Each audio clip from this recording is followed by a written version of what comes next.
Cagiva is an Italian motorcycle manufacturer that was very prominent in two-stroke racing. They were responsible for making some of the finest two-strokes motorcycles for racing and for the streets. Cagiva entered GP 500 in 1980 with their 1C2 race bike. This motorcycle was based on the Yamaha TZ 500.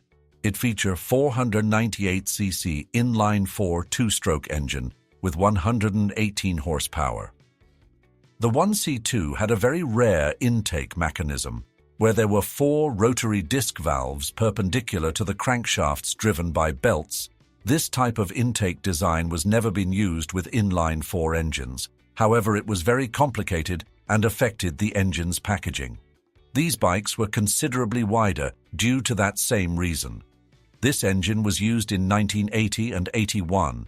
The rotary intake system was very inefficient and provided a very coarse and treacherous path for the intake charge.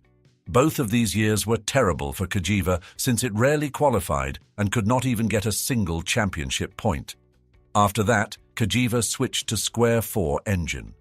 In 1982, Cagiva replaced its inline-4 engine with a square 4 two-stroke engine that produced 130 horsepower. This engine was used until 1984, and the most powerful iteration of this motorcycle was the 1984 version.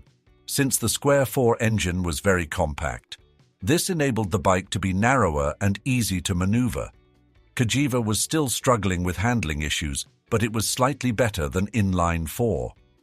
Using this new engine, Cagiva scored its first point in the 1982 season. Back in those days, you have to be creative to win. There was always a dire need to innovate, unlike modern MotoGP, where innovation is seldom witnessed. Although Cagiva tried many ways to get an edge over the competitors, however, it failed miserably and only managed to score 2 points using this engine. Not all the blame should be placed on the engine, since the experimental chassis of Cagiva were terrible to ride.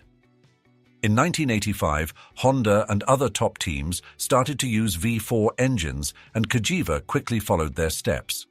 In 1985, Cagiva introduced a V4 two-stroke engine, which was basically 2 parallel twins joined at an angle. The induction method was reed valves instead of rotary disc valves. In the beginning, Cagiva was facing a lot of reliability issues.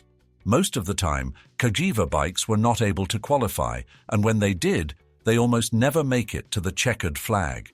At this point, Cagiva was mostly copying other teams in terms of designs, and their good days did not come up until 1994. In 1994, John Kaczynski won the opening race of the season and ended up 3rd in the championship.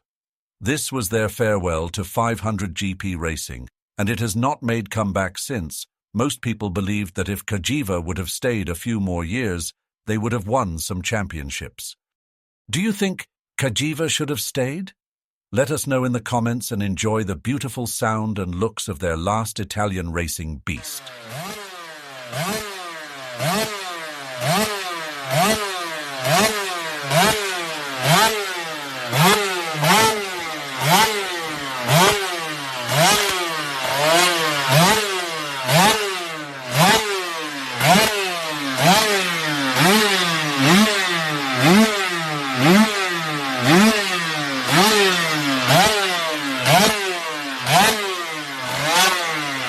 Again, just that 1 or 2 fingers, just strokes the brake lever as he's going around, but this man is just great to watch. I mean, he's a great competitor.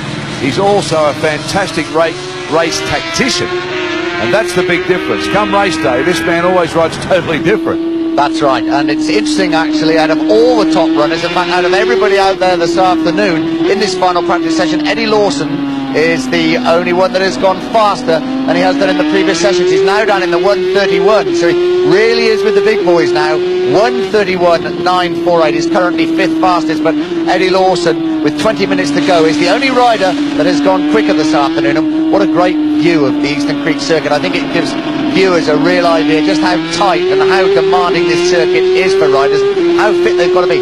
Fastest part of the circuit down the main.